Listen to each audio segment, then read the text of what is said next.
Wentworth, and welcome to another edition of Triad Today, coming to you once again from our home away from home, the beautiful Senior Botanical Garden in downtown Kernersville, which I hope you'll visit. We'll tell you more about that later on. Speaking of later on, that's when our roundtable gets together, and we'll tackle all sorts of topics, including sort of a recap of some of the big races in our election this time.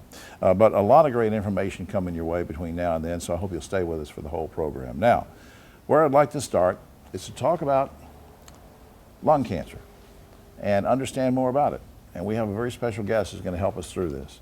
With me right now, Dr. Robert Ferguson is a thoracic surgeon, and he's with Wake Forest Baptist Health, of course. Welcome to the program. I appreciate this opportunity. By way of, you said you went to West Virginia, and then also for undergrad, I think, and then now you're working at Wake Forest. So what happens if Wake Forest plays West Virginia in football? What are you going to do? Well, my heart lies in the state of West Virginia, so I will, of course, cheer for the Mountaineers. But I do. Well, that's the end of this segment, folks. Being sponsored today by the University of West Virginia. No, all right. Now let's be serious. How prevalent is lung cancer, Doc? Lung cancer is actually the most prevalent cancer in the United States. And being the most prevalent cancer, it's actually the #1 killer in the United States as well. Is it more common? I mean, we didn't rehearse this or anything, but is it more common in this area or in North Carolina or the Triad? I mean, how do we rank? No, I think with the Triad's rich heritage in tobacco, we do see lung cancer and its prevalence more common in the Triad area. Now, you mentioned tobacco, so let's skirt around that for a minute. Let me ask you this one. What are some of the major causes that cause you to develop lung cancer? By far, the most common cause is smoking. And it's not just smoking 1 or 2 cigarettes once or twice in college, it's smoking over a long period of time. Secondhand smoke, too? Secondhand has been shown to cause lung cancer as well. And of course, there can be other kind of complications in the lungs and congestive heart failure and everything else. But as far as the cancer is concerned, a lot of us know about various screenings for certain types of cancer, but I'm wondering, is there a screening for lung cancer? Absolutely, and screening for lung cancer has been popularized within the last 10 years, mostly within the last 5 years, and it's actually been what I would call the #1 innovation in terms of lung cancer care in the last 10 years, and it's shown a substantial improvement in survival with lung cancer. What does that involve? What is again, I mean, you don't have to get too involved, but what does that involve, a lung cancer screening? With lung cancer screening, of course, if you meet the screening criteria, you would have a face-to-face visit with a clinician. You would talk about the risks and benefits of lung cancer screening. The benefits is, of course, obvious, finding cancer at an early stage. The risks are very minimal. It's just finding other things that we did not expect to find on the CT scan. Once you had that informed discussion, what you would do is you would show up at an imaging center and undergo a brief low dose, meaning minimal contrast CT scan, and then we would grade you based on the findings on that CT scan. And based on the grading system is the recommendations we would have, whether to undergo a biopsy of a tumor or not finding a tumor at all, or follow up in 3 to 6 months. Now, let me ask it may sound like a stupid question, but I mean, a lot of us are aware of things like breast cancer screenings and other things. And you talked about if somebody's eligible, you made sort of a reference to that, because obviously you don't just pick up the phone and say, I want a lung cancer screening. Now, how do you determine who's eligible and who should get this? So there's 3 main screening criteria, 55 to 75 years old, and there's actually a push to expand those numbers to incorporate a larger population. You want to have smoked for at least 30 pack years, which means if you smoke 1 pack a day for 30 years, that's 30 years. If you smoke 2 packs a day for 15 years, that also adds up to 30 years as well. Okay. And you want to have smoked within the last 15 years. If you have quit over 15 years ago, the likelihood of you developing a cancer drops off. So those are the 3 main criteria, but there are shades of gray that can be considered for lung cancer screening as well. We're almost out of time. Just a quick statement. How important is early detection? I think it's the most important thing for the patients that qualify for lung cancer screening to do. if we find the lung cancer at a very early stage, the chances of them having a long-term survival and upwards of 95% never having a problem with it ever again is very, very high. So I encourage those who qualify to get lung cancer screening. Up on screen, we have the basic website, the general website, wakehealth.edu, but I also want to put up a number here, area code 336-713-LUNG, that's 713-5864. That can get you some more information, possibly even set up an appointment, which I hope you'll do, because as Dr. Ferguson said, early detection is very important. Doc, will you come back sometime? Absolutely. Thank you for having me. All right. We'll be right back. On Triad Today, this is National Hospice Month, so it's appropriate we have our good friend with us who can talk about hospice, help us understand more about it. With me right now, Dr. Michael Laylor is Chief Medical Officer for Trellis Supportive Care. Good to have you back. Good morning, Jim. Thanks for having me back. Pleasure. Since pandemic is sort of at first and foremost in people's mind, let's start there. I'm assuming that Trellis has continued its supportive care throughout the pandemic, right? Correct, yeah. So, for 40 years, we've had the privilege of taking care of people in this community. And you don't make it that long without overcoming a hurdle or two. So Right. This was another thing for us to address. Able to keep staff, family, patients safe?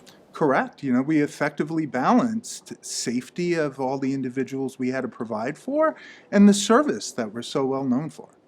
Now let's talk about, I mentioned National Hospice Month. Let's remind folks, A, what hospice is, and B, when the right time it is to call on behalf of a family member or loved one. So that's sort of a two-part thing. Yeah, so hospice is a very specialized level of care that focuses on the quality of somebody's life, regardless of the quantity remaining.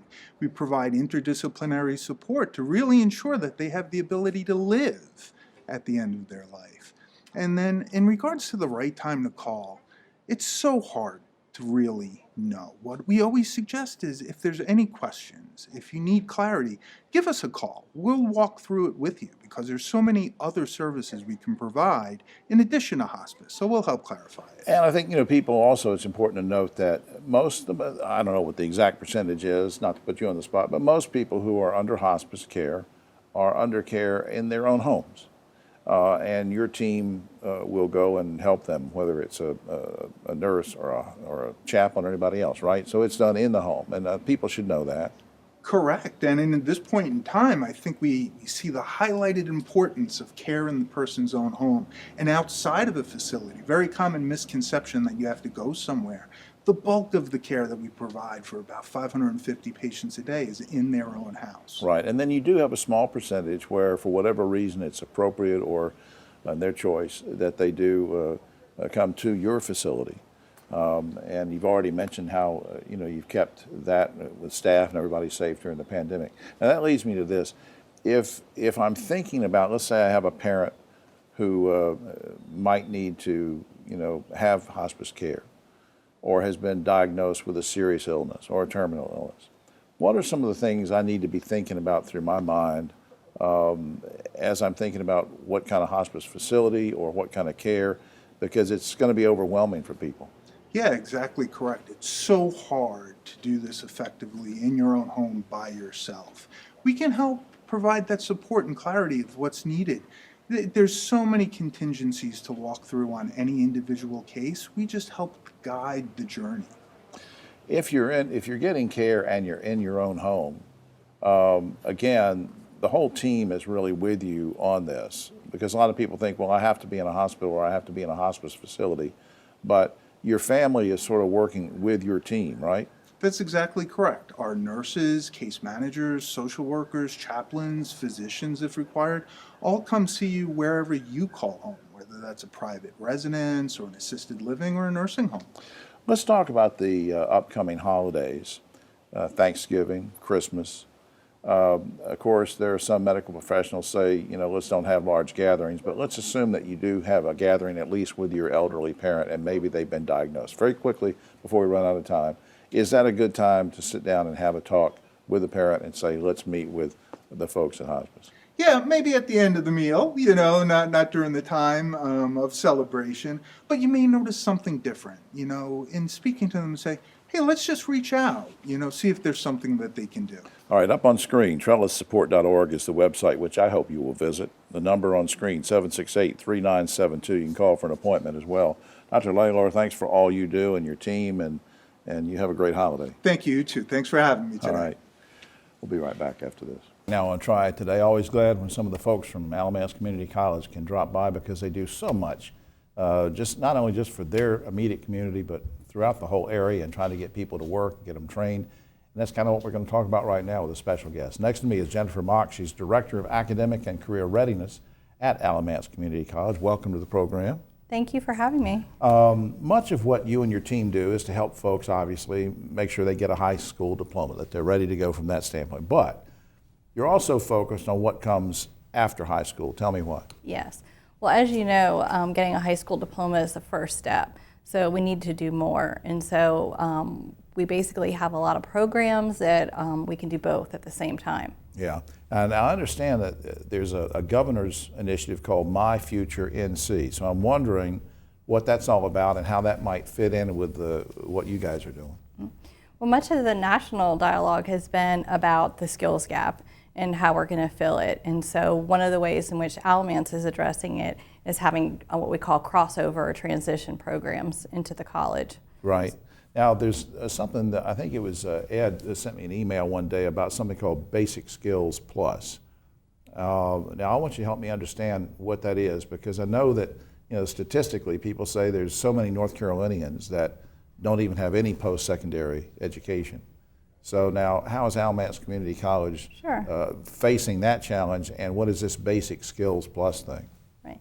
Well, Basic Skills Plus is actually a free program, so someone can come, get their GED, their high school equivalency, and at the same time they can do pathway programs like pharmacy tech, machining, child care, nursing, so they can do both at the same time and be successful at both. Right, and you had a lot of good feedback from that then? Oh, definitely. Yeah, from people that have gone through that. There's also something that I read about called Career College. Now, who does that help? What is that about, and who does that help? Right. Well, Career College is an exciting program, and that program is specifically designed for our students with intellectual and developmental disabilities. And so we have programs that work on academics, social skills, but they're also working on pathways such as auto mechanics, horticulture, animal care. And so they're doing both at the same time and then seeking employment afterwards. Yeah, and I know we didn't rehearse this, but again, I'm sort of assuming just from reading what you're saying that your big thrust is like, let's get people prepared. And then, but you've also got to keep an eye on, I would think, what jobs are out there, what the demand is. Right. What can you get into once you leave, and do these courses? I mean, how do you make that happen? Well, we work with our job boards, and we looked at our community and say what jobs are in demand. So we want to prepare people for jobs that are actually out there and they can go and get employed right away. Right. How did you, I'm going to get personal with you for just a second. Why did you choose this field? I'm always curious when I have somebody on the show for the first time. Was there a person who impacted on you or influenced you, or what made you want to do this? Well, I've always at the heart loved literacy, and I love children and families, and so I found this is a way to impact families with their literacy. So when one person in the family changes, a whole family changes, and that starts with the first step, getting education, and then getting a job to sustain their family. Absolutely. You pick up that paycheck and it makes all the difference. I just think that's great. Before time runs out, let me do a couple things here. One is to make sure we put this information up on screen. AlamancecC.edu is the website for Alamance Community College. I'll say it again for the radio listening audience, AlamancecC.edu. And now, are these things that we talked about, I don't want to put you on the spot, but are these things like the Basic Skills Plus and some other things that you're doing, can people just go to the website, get in touch with your team, and say, I want to get in there, or is there a certain time frame that you can only enter it? That's a great question. So we do have entry times, but they're periodically throughout the year. So the best strategy is just to call, and then we walk the person through the different steps. That's great. Thank you for doing what you're doing. Right. That's really Thank you. cool. Yeah. All right, Jennifer Mock. We'll be right back after. On Triad Today, let's talk about physical therapy, shall we? And I have two lovely ladies with me. We're going to work through this topic together. On my right is someone who's been on the show before. We're so glad to have her back. Taylor Thornton is Director of Community Relations for Kerner Ridge and Arbor Ridge, part of the Ridge Care family of communities. And Taylor brought a special guest with her. She's sort of socially distant behind us, and that smiling face back there belongs to Mary Bird. She is, among other things, an occupational therapist and area manager for Agility. Good to see you. Nice, thank you for being. Mary, I'm going to start with you, since maybe some people aren't familiar with Agility, A-G-E, and you can see it on screen. We'll put it up later on, I-L-I-T-Y. Tell me about the company. What is it you offer? Agility is a rehabilitation company that offers occupational therapy, physical therapy, and speech therapy services within assisted living and independent living communities. So you're all over the nation. We're all over the nation, Right. yes. Now let me bring it back home here for a second, Taylor. I understand, I think you sent me an email one day and said you sort of partnered with Mary. In what way? So Mary and her team are in our communities. So we're in 11 of 17 of our Ridge Care communities, but they're really here in our two Kernersville communities, our assisted living at Kerner Ridge and our independent living at Arbor Ridge at Kernersville. What a great partnership to have, and I'll get to the convenience factor in a second because I think that's important. But Mary, give me an example of what kind of rehabilitation services might be offered to folks who live at Kerner Ridge or Arbor Ridge, for example. Sure. What we offer in the community, like I said, we offer the physical, occupational, and speech therapy services, and there's a variety of, patients that we offer that to. It could be someone who has had a stroke in the past and needs help with walking or getting ready in the morning. It can be someone who just has gone downhill because they just aren't doing as much, especially in this time of COVID and stuff. We're not able to get out as much. We're not doing as much exercise as we did, and just not doing as much, so we can offer services to them. And it could be somebody that's had an injury or needs physical therapy for different reasons, but, and I know Taylor's a big proponent of wellness, you also help with just basic wellness type things, right? Correct. We also have tell me how. Yeah, we also have a personal fitness program, is what we call that. And that's kind of like as if you would go to the YMCA or something like that, a gym. Right. We offer those fitness programs so they can sign up and say, hey, I want to work on lower extremity strength. I want to work on my balance. I want to work on my endurance. And then we set up a program for them and we walk them through that as many times as they want a week through that program and maintain their level of care or even increase it. Yeah, now I want to make sure I'm understanding this, Taylor, because when you talk about a partnership, if I have a loved one who's living with you at Kerner Ridge or at Arbor Ridge, heretofore they might have to get transportation to go to get help from somebody like Mary, right? Right, yeah. In the past, they would have to go out to appointments. They would have to schedule it, provide transportation, get there, meet a loved one. But now they're in our building, so we can provide it right there. And the beauty of the two buildings in Kernersville is we have the same team that work at both buildings. So as they transition from independent living to our assisted living, they're seeing the same folks, they're working with the same people, and that continuum of care is just a very smooth transition. I just think that's great. And to sort of give a general plug, and as I mentioned, not only does Mary have her team is all over the nation really, and with Agility, but the Ridge Care folks serving a large geographical area too. I'm assuming that where these partnerships are formed, they sort of do the same thing with the same kind of continuum and teams, right? Yeah, absolutely. Yeah, I just think that's great. Before time runs out, I want to make sure we get some information up on here. First of all, ridgecare.com is the website that I'd love for you to visit. The number you can call for more information or to set up an appointment if you have a loved one, maybe you're thinking about, hey, it's time to think about a senior community, 993-7555, that's area code 336. Now, also on screen, www.agilityphysicaltherapy.com, which is a general website for Mary's group, which is all over everywhere, but we're glad that Mary is not all over everywhere. We're glad that you're here with us. Thank you. Thank you for having me. Really, thanks for all you do. And Taylor, thanks for getting her into this. Absolutely, we love it. All right. I need I need wellness. Don't we all? We all do. We'll be right back after this. I want to try it today. Just about time for the roundtable. Hope you pick up your copy of Yes Weekly and enjoy my column in there. Also, another shout out and thanks to the good folks here at the Senior Botanical Garden. SeniorBotanicalGarden.org is the website. Hope you'll visit that and the garden. Now to the roundtable on my right, but always political left, Ogie Overman, the great broadcaster and journalist. Back behind him, Dr. Don Martin, who is Vice Chair of the Forsyth County Commissioners. We only thought we were going to have one commissioner here today, but Keith called in and said he couldn't get here, so in an emergency, Dave Plyler showed up. Dave happens to be the top vote getter in this week's election for chairman as county commissioners in Forsyth. So congratulations, Good, Dave. Good job. All right, guys. We don't have time to do each of these elections, but just sort of lump everything together in North Carolina. I don't care whether it's public instruction or Tillis versus Cunningham or lieutenant governor or whatever. But start with you, Ogie. Well, Any impressions? I'm shocked over all of it, Jim. I guess individually, the one that is the craziest is Mark Robinson winning lieutenant governor. Right. And Jen Mangrum not winning public instruction. That surprised you. She's great. I can't believe it. Don? I couldn't believe that. I didn't think the country could get any tighter and more divided, but I think the results indicate that it can. But I think I'll agree that Mark Robinson was probably the biggest surprise for me. Surprise to you. Dave Plyler. Well, the biggest surprise for me was when one of our sitting elected officials from this area, superintendent of public instruction, decided he wanted to run for lieutenant governor. I thought, he just moved into that office. Why would he do that? Mark Johnson, you're talking Mark about, Johnson left said- that job, and that left it open. That's but, right. All right, well, and I will say, just as a disclaimer, folks, you're watching on Saturday or Sunday.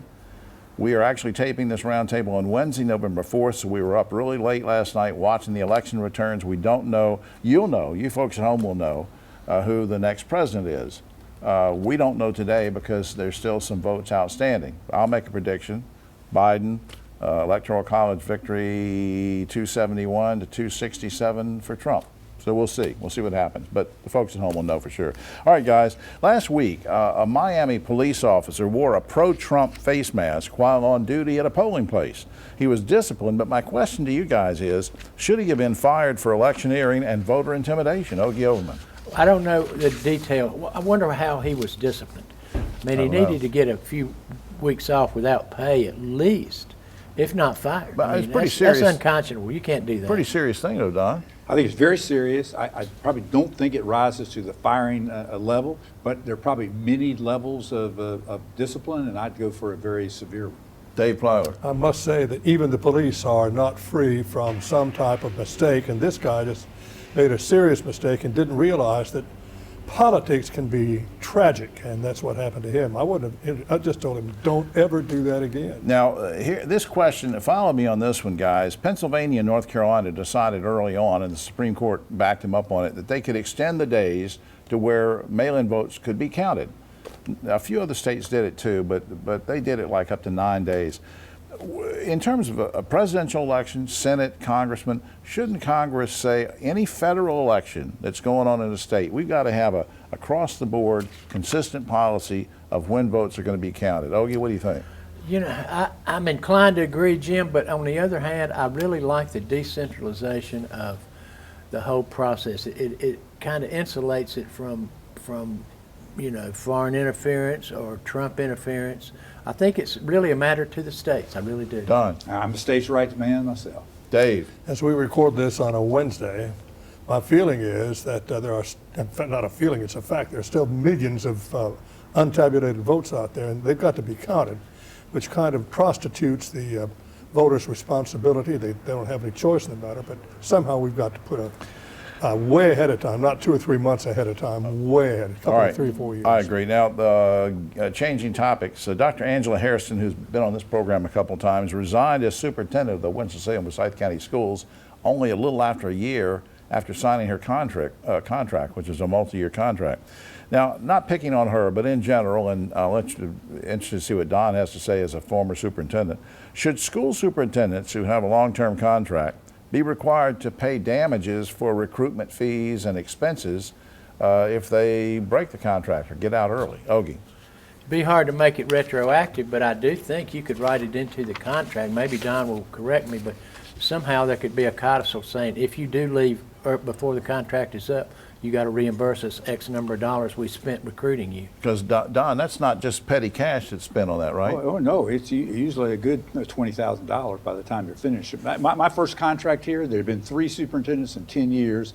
The board said, if you leave within 3-year period, you're going to pay the cost of replacing you. So that was in your It was contract. in my contract. So Dave, should it be in all contracts for school superintendent? No, and the reason I say that is we all have to live our lives. We all make mistakes, and I don't think that when your husband is chief of police in a place like Danville, Virginia, and your mom and dad live up there, you kind of, your emotions can overrule what your thought process is. Speaking of schools, once a COVID vaccine is available, hopefully it will be, should all students and teachers be required to take it, O'Gilvern? I think once we've deemed that it is safe by the reputable scientists, we need to treat it like the polio vaccine. Yeah, I think it should be mandatory. Don Martin. I agree too, and there will be the ability for both parents and/or teachers under religious objections to opt out. Dave. And one of the things we look at here is public safety and public health, and that they're part of it. So I agree with that too. All right, finally, changing topics. They're just about to wrap up. A California company has invented a new dissolvable plastic, which can be used in plastic cups and plates. Guys, would you eat your meal off of a dissolvable plate? Ogie Overman. You don't have to eat the plate. I mean, But it could just dissolve under you. Yeah, well, I'd give it a shot. You yeah. sort of go with Sure, everything, why don't not? you? Yeah. Don, what do you think? I would definitely give it a shot. I don't miss many meals, and I'd take a chance. Don would probably eat the plate. Dave.